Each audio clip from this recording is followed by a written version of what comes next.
السلام علیکم رحمۃ اللہ وبرکاتہ۔ بسم اللہ الرحمن الرحیم۔ میں آپ کا اپنا پیارا دوست اسرائیل خان پھر سے حاضر ہوا ہوں ریئل ہسٹری چینل لے کر۔ بچہ ہے، اسے ہم پال لیں گے۔ مورخ اور اس وقت کے وقائع نگار یہ نہیں بتا سکتے کہ صلاح الدین ایوبی نے ان لوگوں کی نظریں بھانپ لی تھی یا نہیں۔ وہ استقبال کرنے والے اس ہجوم میں بچہ لگ رہا تھا۔ البتہ جب وہ ناجی کے سامنے مسافہ کے لیے رکا تو ایوبی کے چہرے پر تبدیلی سی آ گئی تھی۔ وہ ناجی سے ہاتھ ملانا چاہتا تھا، لیکن ماجی جو اس کے باپ کی عمر کا تھا سب سے پہلے درباری خوشامدیوں کی طرح جھکا، پھر ایوبی سے بغلگیر ہو گیا۔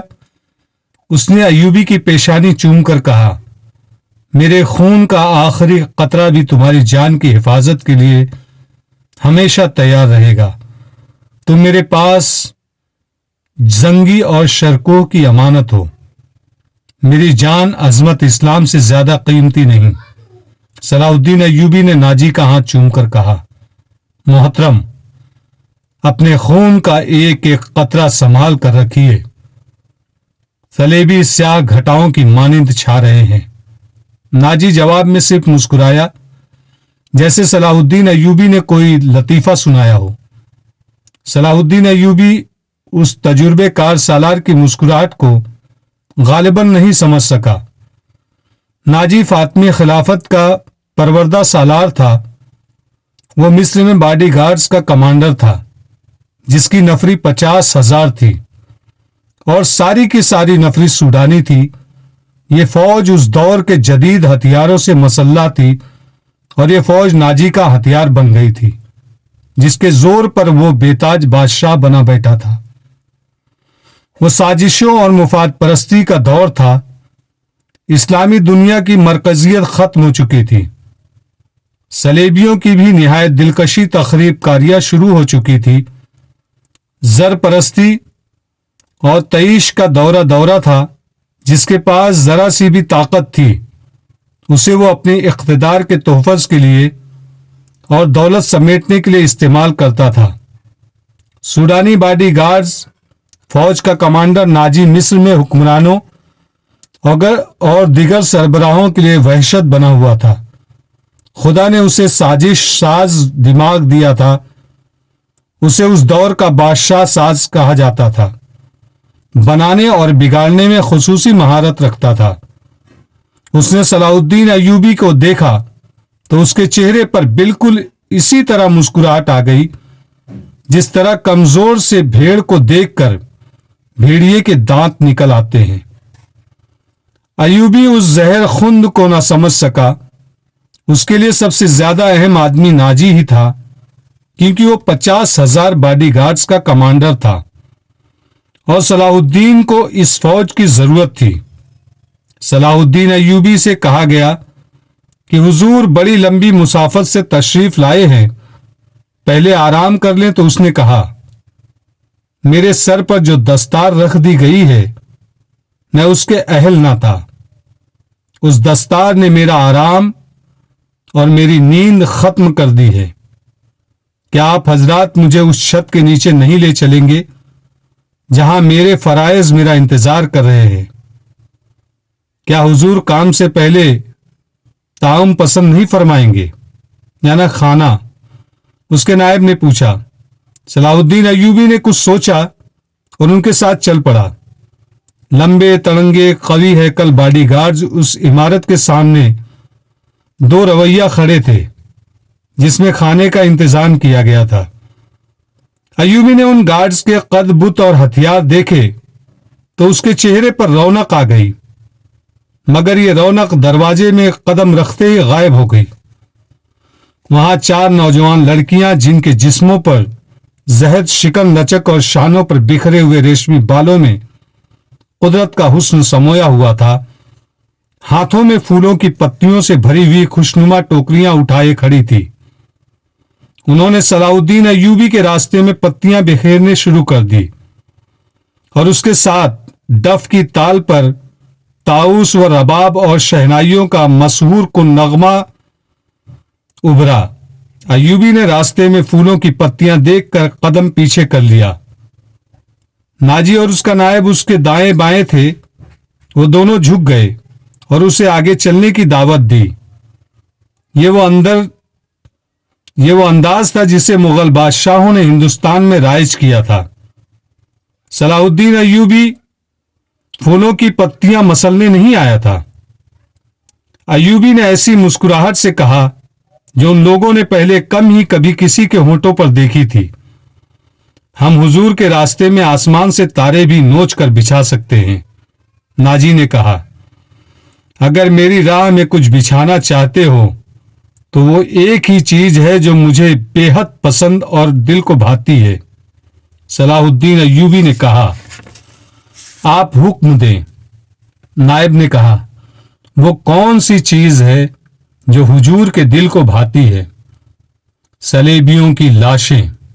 صلاح الدین ایوبی نے مسکرا کر کہا، مگر فوراً ہی اس کی مسکراہٹ غائب ہو گئی۔ اس کی آنکھوں سے شعلے نکلنے لگے۔ اس نے دھیمی آواز میں، جس میں قہر اور عتاب چھپا ہوا تھا، کہا، مسلمان کی زندگی پھولوں کی سیج پر نہیں، جانتے نہیں ہو؟ صلیبی سلطنت اسلامیہ کی چوہوں کی طرح کھا رہے ہیں، اور جانتے ہو کہ وہ کیوں کامیاب ہو رہے ہیں؟ صرف اس لیے کہ ہم نے پھولوں کی پتیوں پر چلنا شروع کر دیا ہے۔ ہم نے اپنے بچیوں کو ننگا کر کے ان کی عصمتیں روند ڈالی ہے۔ میری نظریں فلسطین پر لگی ہوئی ہیں۔ تم میری راہ میں پھول بچھا کر مصر سے بھی اسلام کا پرچم اتروا دینا چاہتے ہو؟ اس نے سب کو ایک نظر دیکھا اور دبدبے سے کہا، اٹھا لے یہ پھول میرے راستے سے۔ میں نے ان پر قدم رکھا تو میری روح کانٹوں سے چھلنی ہو جائے گی۔ ہٹا دو لڑکیوں کو میرے راستے سے، کہیں ایسا نہ ہو کہ میری تلوار ان کے اتنے دلکش سنہرے بالوں میں الجھ کر بیکار ہو جائے۔ حضور کی جاہو حسمت، مجھے حضور نہ کہو۔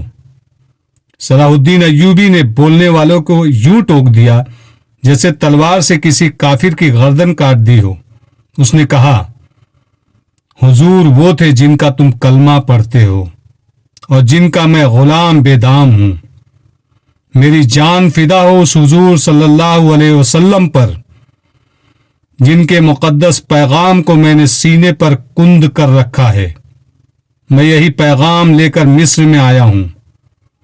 صلیبی مجھ سے یہ پیغام چھین کر بحیرہ روم میں ڈبو دینا چاہتے ہیں، شراب میں غرق کر دینا چاہتے ہیں۔ میں بادشاہ بن کے نہیں آیا۔ لڑکیاں کسی کے اشارے پر پھولوں کی پتیاں سمیٹ کر وہاں سے ہٹ گئی تھی۔ صلاح الدین ایوبی تیزی سے دروازے کے اندر چلا گیا۔ ایک وسیع کمرہ تھا۔ اس نے ایک لمبی سیز رکھی تھی جس پر رنگا رنگ پھول بکھرے ہوئے تھے، اور ان کے درمیان تستریوں میں بڑے بڑے بکروں کے ران، کٹے ٹکڑے، سالم مرغ اور جانے کیسے کیسے کھانے سمیٹے ہوئے تھے۔ صلاح الدین ایوبی رک گیا اور اپنے نائب سے پوچھا، کیا مصر کا ہر ایک باشندہ اس قسم کا کھانا کھاتا ہے؟ نہیں حضور، نائب نے جواب دیا، غریب لوگ تو ایسے کھانے کے خواب بھی نہیں دیکھ سکتے۔ تم سب کس قوم کے فرد ہو؟ صلاح الدین ایوبی نے پوچھا، کیا ان لوگوں کی قوم الگ ہے جو ایسے کھانوں کے خواب بھی نہیں دیکھ سکتے؟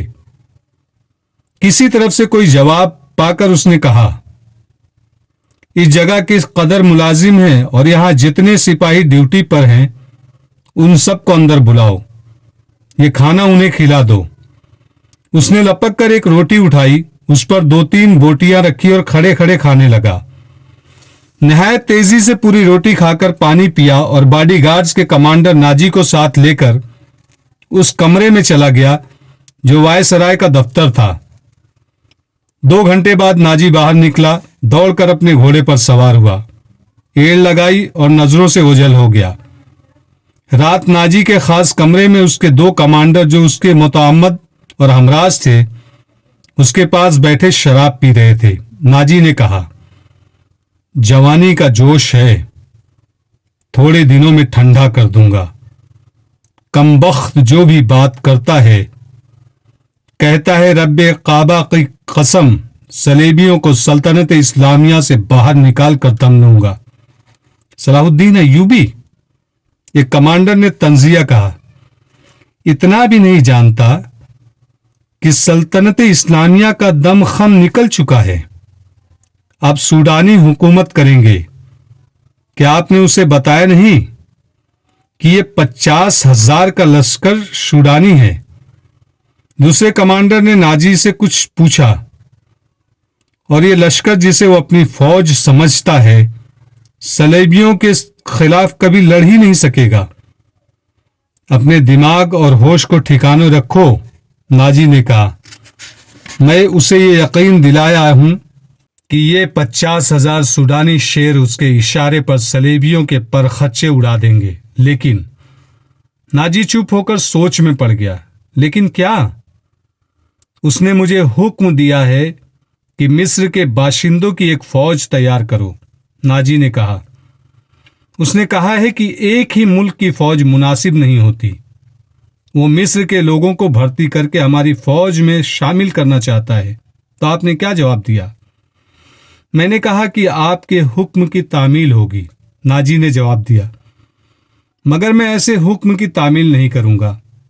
مزاج کا کیسا ہے؟ ادروش نے پوچھا۔ ضد کا پکا معلوم ہوتا ہے، ناجی نے جواب دیا۔ آپ کی دانش اور تجربے کے سامنے تو